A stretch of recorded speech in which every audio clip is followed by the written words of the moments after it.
Dr. Kevin Kavanagh is with us now. Dr. Kevin, good morning, sir. Good morning, sir. Dr. Kavanagh is a retired ENT from the Somerset area and founder of an organization called Health Watch USA.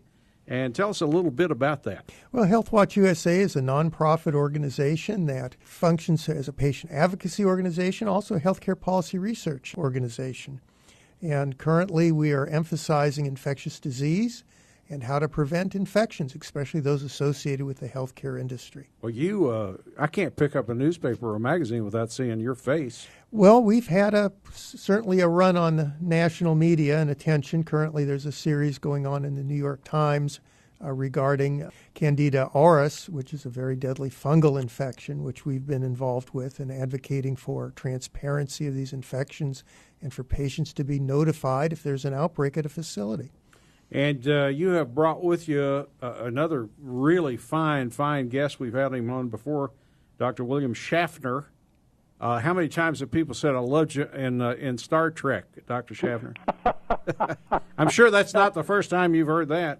That's not the first time. No. Good morning. Good morning, to be sir. with you. He is, Dr. Schaffner, if we read you all his accomplishments, we'd be out of time. But let me tell you, he's preventative medicine in the Department of Health Policy, as well as professional medicine in the Division of Infectious Diseases at Vanderbilt.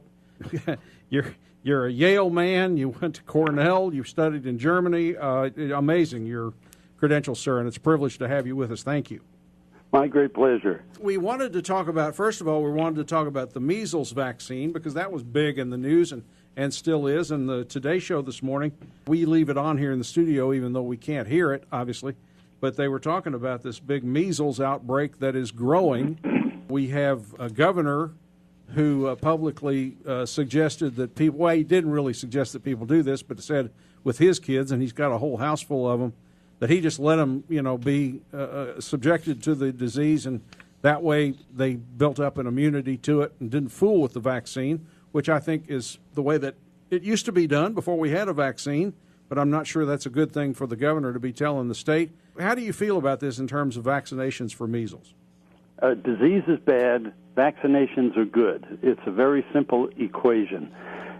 We're having measles outbreak. Well, let's just talk about measles first. Okay. I've been told within the last month by two moms that, measles was just a disease with a rash and everybody used to get it, which is a misapprehension. Measles is a nasty, nasty disease. First of all, it makes the child miserably sick for about a week and a half or 2 weeks. And then it's associated with complications, middle ear infections, pneumonia. 1 in every 1,000 children who gets measles gets encephalitis, an inflammation of the brain. And you will be stunned to learn, as our medical students are when I tell them, that before we had vaccines in the United States, each year, 400 to 500 children died of measles and its complications. Measles, is a nasty, nasty infection. The vaccine is terrific. 2 doses, and we've been able to eliminate measles from the entire Western Hemisphere until parents started to withhold their children from vaccination, and now measles can be imported from other parts of the world, finds these susceptible kids who have not been vaccinated, and boom, you get an outbreak. And that's what is happening in several parts of the country at the present time. Yes, and it's extremely serious disease. It's also very infectious. It's one of the viruses that probably spreads the easiest. It's more infectious than flu. So if you do not vaccinate your child to measles, then you're going to put them at grave risk. And the vaccine is not that expensive for what you get. It's also an MMR, in other words, measles, mumps, and rubella. There's 3 diseases that usually get vaccinated for at the same time. Now, what is the big fear, doctor? Is it autism? Why are parents not having their kids vaccinated? Sure. So it's a combination of things. The first is that there are 2 generations now of children who didn't get measles because they were vaccinated, so people don't really understand the disease. And if you don't respect or even fear the disease, you have questions. You don't value the vaccine. And that's just the paradox of our own success. We've eliminated measles, and now young parents are scratching their heads and saying, why do we have to be vaccinated? Okay. That's number one. Okay. Number two, there is still this misapprehension, false notion, disproved many times, that measles vaccine is associated with autism. That's bunk, baloney, forget it. Even the guy that introduced that theory has said it was false, right?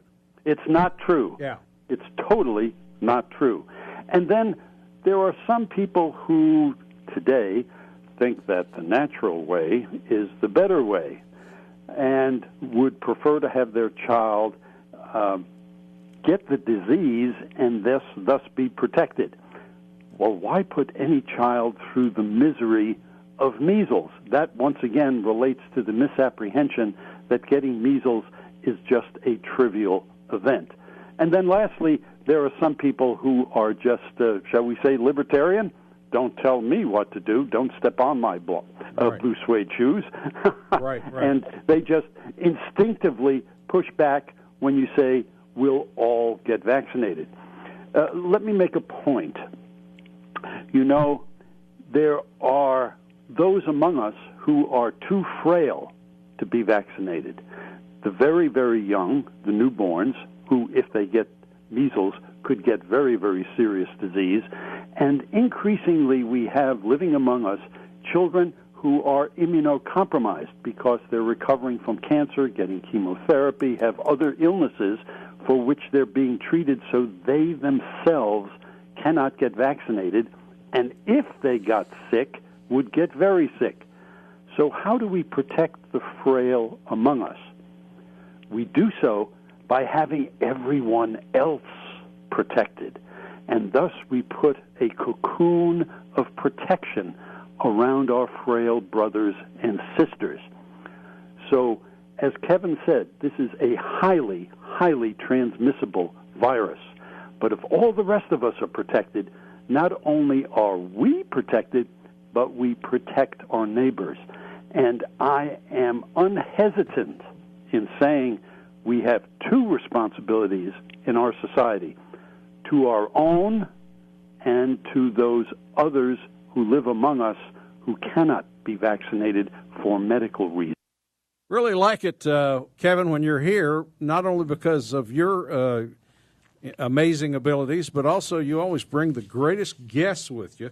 We have William Schaffner, who is a professor of preventative medicine in the Department of Health Policy, as well as professor of medicine in the Division of Infectious Diseases at Vanderbilt. We spent our first segment talking about vaccines in general, Doctor, are all good, right? You said vaccine good, disease bad, and that is that across the board? That's hepatitis A and all that. Sure, all the others. But let's also be realistic. There's no such thing as a perfect vaccine, but vaccines in general are much better to prevent the disease than having to get the disease itself. And as a consequence, we've been able to eliminate so many illnesses that children used to have to go through, made them go to the doctor, actually had to have children be hospitalized. We were talking about measles. Severe complications can occur. It's a much healthier childhood today because of all the vaccines that we use.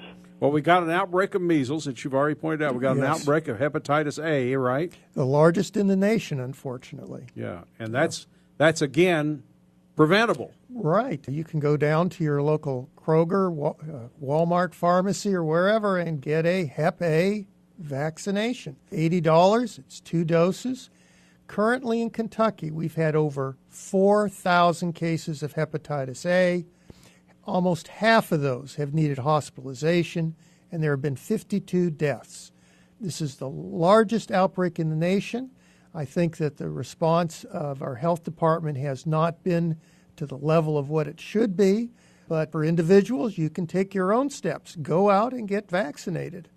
Now, My mom, as you know, is in a nursing home here, so I'm very sensitive to anything that relates to that. And just this morning, and you and I hadn't talked about this, but just this morning on Channel 27, and it's up online for those of you who want to read it, drug-resistant fungus susceptible to spread in nursing homes and hospitals has health officials worried, and it's something called Candida auris. Candida auris. And I've never heard of it. Well, it's essentially yeast that is drug resistant. Someone says, I have a yeast infection, I have a Candida, or they'll sometimes say Candida infection. It's a yeast infection. And not much is known about this variety of Candida, but it's felt to act very similar to regular yeast and tends to infect similar types of people. The big difference is if you get an infection, this one is extremely resistant to antifungal agents to try to get it cleared up and has a 50% fatality rate. Oh, wow. And it's felt to spread by contact between people, but again, there haven't been a whole lot of cases that they really know how this spreads.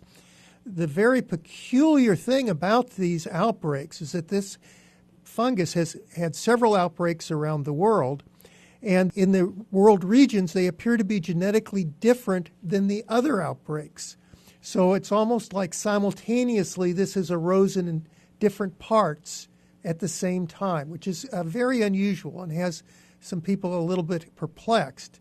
It may be related to the use of pesticides. Don't really know. Don't know. But it is a very dangerous organism, and it's also very hard to test for. So many times a facility try to test for the infection. They will get this yeast, and it will grow out, but it will look like it's a more benign form rather than this type of serious infection. Dr. Schaffner? Yes. What's your take on all this? Kevin's right on the mark. This is a surprise. It cropped up in 4 different parts of the world virtually simultaneously, but it's not the single strain, so that does have all the world's fungal and yeast experts puzzled. As Kevin says, it is difficult to treat. Fortunately, in the United States, it's been localized only in New York, New Jersey so far, and Chicago. Let me reassure Kevin that the microbiologists here in the United States in hospitals that do all the testing have all been alerted how to identify this strange bug, and if it should appear in any of our hospitals, our own included, we would immediately call our state health department, and our state health department, and we have a good relationship. We would be working together to make sure that it does not spread further. But that's the latest of these so-called superbugs, these bugs that are now, these germs that are very resistant to treatment. And the lesson here is we all, both patients and doctors, have to realize that we should be using antibiotics in a much more prudent fashion. We overprescribe antibiotics, we doctors, and our patients over-expect them. Yep. So when the doctor says you've got a viral infection, you don't have to have an antibiotic, please smile when the doctor says that and get some symptomatic relief. It's a good thing when you don't need an antibiotic. Very good. I got a couple of texts here I want to go. Please ask the doctor why and how unvaccinated people can hurt vaccinated people. You addressed that a little bit, but anything more on that? Well, the important thing is that if you get sick and you're unvaccinated, you are a danger to others, principally unvaccinated people, but on occasion, since no vaccine is perfect, you may actually also harm a vaccinated person. Measles vaccine, 2 doses, is about 98% effective. Man, you can't do better than that, but that does leave the 2%. When we're talking about communicable diseases, it's not just about you, it's about everybody else around you, too. The second email that we've got this morning is, or text rather, is says, Jack, I think you are interchanging measles and chickenpox stories. Now, I'm not sure if they mean that I did. I'm not sure that I told any measles stories. Does that? Here you go, Jack. Okay. It was the Kentucky governor. Oh, Kentucky governor. Who sent his children to a chicken pox. I'm sorry, yeah, and I stand corrected on that. Yeah, it was chicken pox. Right, and that's also not recommended, sorry, Mr. Governor, because on occasion, once again, chicken pox can result in a very serious illness. Two ways. The first is it too, occasionally, this virus can get to your brain and cause chickenpox encephalitis and inflammation of the brain. Not a good thing. The other is those little fragile blisters that are the chickenpox can rupture, and they can get secondarily infected with a germ that can get into your bloodstream and make you very sick. Don't risk that. We can vaccinate those children so they never get chickenpox and provide solid protection for life. We've got a caller here. We've got several texts. Before we go back to the calls and texts, 2 or 3 of the texts involved the acquiring of shingles later in life if you don't get the chickenpox vaccine. Correct, and that is a huge risk. Shingles, again, is not a trivial disease. The lesions set you up for bacterial infections such as MRSA, which can commonly occur. You also, if you get eye involvement, you have a chance of going blind or needing a corneal transplant. It's possible to get encephalopathy and encephalitis from this. But most commonly, 13% of people will develop what's called post-herpetic neuralgia, or chronic pain in the site. And this can last for weeks, months, or even years. Wow. So there is a 2-dose vaccine which can be obtained. It's a little bit more expensive. It's about $170 per dose.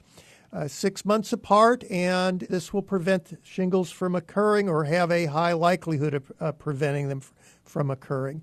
And ironically, by not getting your child vaccinated for chickenpox, what you're doing is setting them up for not only getting chickenpox on the front end, but needing to get the shingles vaccine, another 2 dosage, which they will probably get when they're age of consent and thinking a little bit more clearly that this should be what you should be doing. Okay.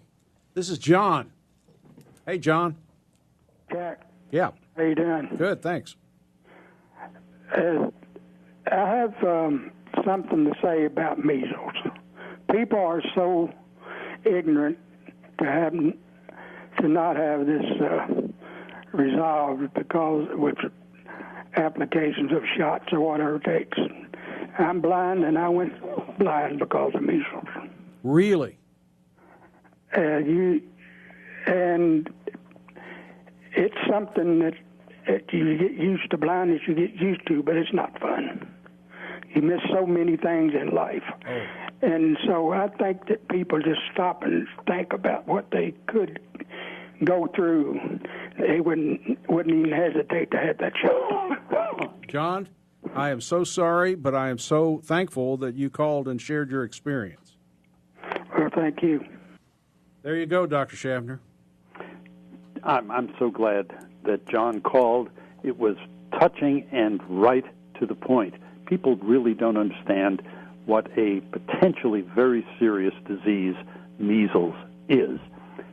Vaccine good, disease bad. Here's some text that we've got here coming in. Is the second Hep A shot really that important? Yes, if you want to make sure that you have the best chance you can to not get the disease, you need to get that second shot. If you can't afford it, at least get the first shot. That's going to give you some protection. But the second shot is important. How good is the old shingles vaccine? Should you still get the new one?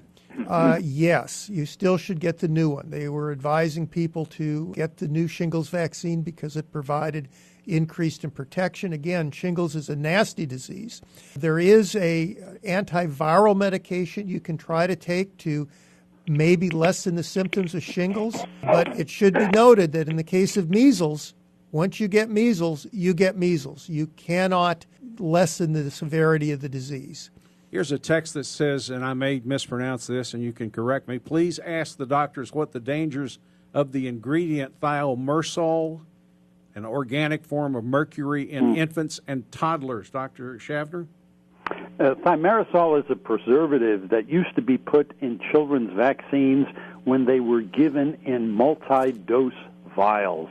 That's gone now. There was no hazard, but because there was concern, all the vaccine manufacturers took it out of their vaccines. And so children get thimerosal-free vaccine now and have for 10 years. That's also a story of yesterday. Mind you, there was never a hazard. There was concern, but because of the concern, it was removed from the vaccines. All right, I'm going to totally switch gears for 5 minutes here, if you'll allow me to do so. We have a serious outbreak of E. coli in our part of the country, including yours, that I think actually started here in Kentucky. I know this is not your field of expertise, but can you address that for us for a few minutes? Sure. E. coli is an infection that relates to the intestinal tract and can give you very severe diarrhea, and on occasion, depending upon the E. coli strain, can actually result in kidney damage. And it's frequently transmitted by contaminated fruits and vegetables and other such. We've heard about recalls in the past. At the moment, there is an outbreak across the country, in several parts of the country, that the disease detectives haven't been able to tie together yet. But for sure, if anyone gets a diarrheal disease, call your healthcare provider, because they may be able to provide some treatment and certainly give you some symptomatic treatment to make sure that you do not become dehydrated. We had an ER doc on earlier with us this morning, Dr. Ryan Stanton, who indicated from an ER standpoint, there's so many different things that look like that. It's kind of hard to determine whether or not it is, in fact, E. coli. Exactly. But they can be nonetheless treated symptomatically to make sure you don't become dehydrated. That's the important thing. And in the meantime, they can take a specimen, send it to the laboratory, and if it turns out to be E. coli, that will be reported to the health department and on to the CDC, and that will add to the evidence that the disease detectives need to try to trace down what the source is.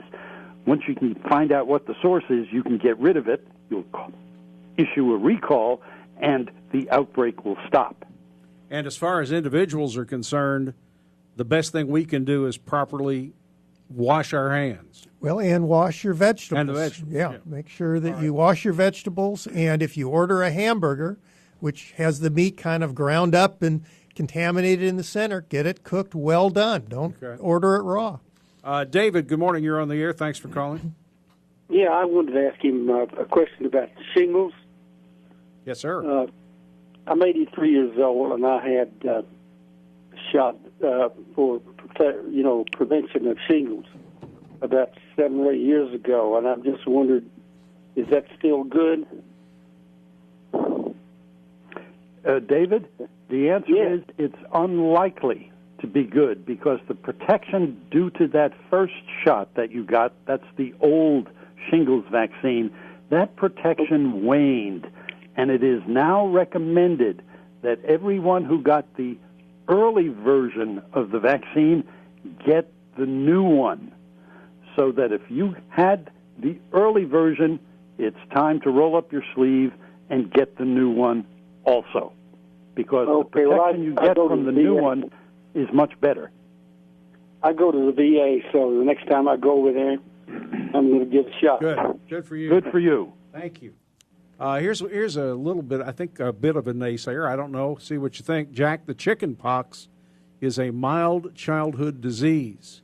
If the chicken pox that you have lifelong immunity, if you get the vaccine, you can still get the chicken pox. The measles, prior to the development in 1968, only killed 400 people per year. Nobody is dying from these diseases anymore. Oh, I totally disagree with that. The reason why they're not dying from the diseases is the vaccine. And if it's only 400, If you're one of the 400, it's 100%. Or if that's your child. Yeah, I mean, that's crazy. And that's not counting the people who will go deaf, blind, et cetera, et cetera. Yeah. It is a vicious disease. Chickenpox, again, can be a very severe disease. I mean, if you were to lock your child in a room for 5 days, you could be charged for neglect and abuse. Well, certainly I would rather be locked in a room for 5 days than get chickenpox. Yeah. To me, that makes no sense. And chickenpox, again, can also cause encephalitis and severe problems. I'm going to let you have your say on this with Dr. Schaffner. I couldn't agree with Kevin more. The reason we don't have measles and chickenpox outbreaks anymore, the reason that there are no measles and chickenpox deaths and hospitalizations is because we're using the vaccines. If we stop using the vaccines, these diseases still exist around the world, and they will come back.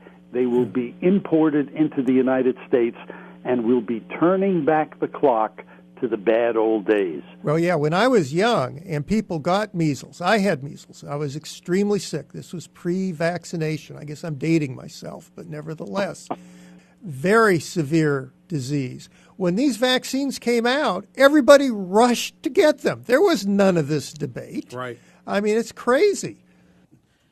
Let's see. Let's go back to Dr. Schaffner. And on this one, it said, could Dr. Schaffner please express the importance of hydration? Well, for sure, Jack. Hydration is important day to day, but particularly if you're having an intestinal infection that results in diarrhea because your body is losing fluids, so you've got to replace those fluids. And the very frail, the very young, the aged are the people most at risk of dehydration and that leading to further complications. So keep up those fluids, and simple water is an excellent restorative. Okay. Here's another one that says, what's the doctor's suggestion for an adult that has never been was never vaccinated as a child? Check with your healthcare provider, but you ought to receive a series of vaccines that are focused on adults, and that depends on your age, your background, underlying illnesses, and the like. There is an adult immunization schedule, and your provider can have access to that and get you protected, bring you up to date. This is another text. When I was a child, we were given polio shots. We knew folks who had polio and even an iron lung. Why would someone not have the shots to help prevent a disease? I think that's the question. That's the big question today, huh? Of course. And we're continuing to vaccinate every child born in the United States against polio. In fact, we're trying to vaccinate absolutely every child in the world. Today, polio exists in Afghanistan, Pakistan, and in Nigeria. And those are the last country holdouts for polio. And of course, Pakistan and Afghanistan have some extraordinarily remote areas, and they have political turbulence. But the World Health Organization is trying to eliminate polio from the world. We're close. Keep your fingers crossed. Now, here's a good question. We were, Kevin and I were a little bit laughing about this because we don't know the answer, but we think it's no. And the question is, does Kentucky currently have an immunization registry which documents immunizations for children and adults? Do you happen to know, Doctor?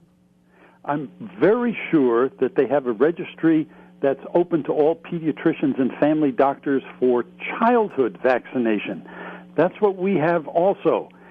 Theoretically, it should accept information from adults, but most of the state immunization registries are not sufficiently funded to really encompass adult immunizations, unfortunately. It's something that needs to be expanded across the country. Okay, here's another that says that they tried to get, let me find it here to make sure I get tried to get the shingles vaccine in December. this past December of 2018, and it wasn't available. Can we get it now? I guess that depends on the store, the outlet, wherever they went. Yes. In fact, I checked before this show at the Walmart pharmacy down in Hamburg, and they had it in stock. Now, I can tell you 3 weeks ago or a month ago it wasn't, so I would recheck because it is a good idea to get these vaccinations. What about the pneumonia vaccination? Again, a very good idea to get that one. There's also a Haemophilus influenza vaccination, and these are vaccinations for bacteria as opposed to for viruses, but they're still highly effective. When I was in training and even in my early 40s, I would just dread being on call because we would have these children coming in with epiglottitis, and they would be on the verge of dying from airway problems, and you'd have to do an emergency tracheotomy.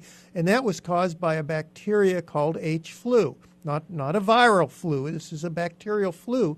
And once this vaccination came out, that disappeared.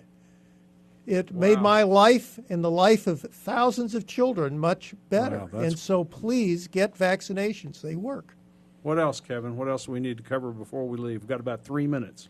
Well, I think overall just to encourage people to go out and get vaccinations, to make sure that they ask their healthcare provider that they're up to date and which ones that they need.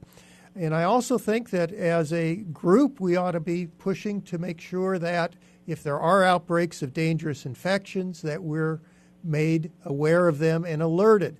Right now, the main talking point I'll hear from the healthcare industry is, well, we don't want to scare people from coming to the hospital. And that's very important. If you're sick, go to the hospital. The chances of getting a severe infection from a healthcare setting is not large, but it's not at risk you may want to take if you're having an elective type of surgery.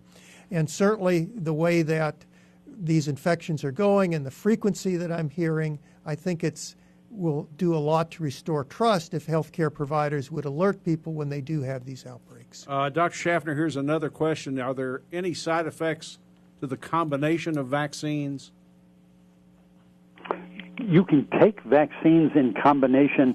They will be inoculated in different arms, for example, and it's clearly been shown that these multiple vaccines given at the same time do not have an adverse effect. Okay. Moms, you can listen to this.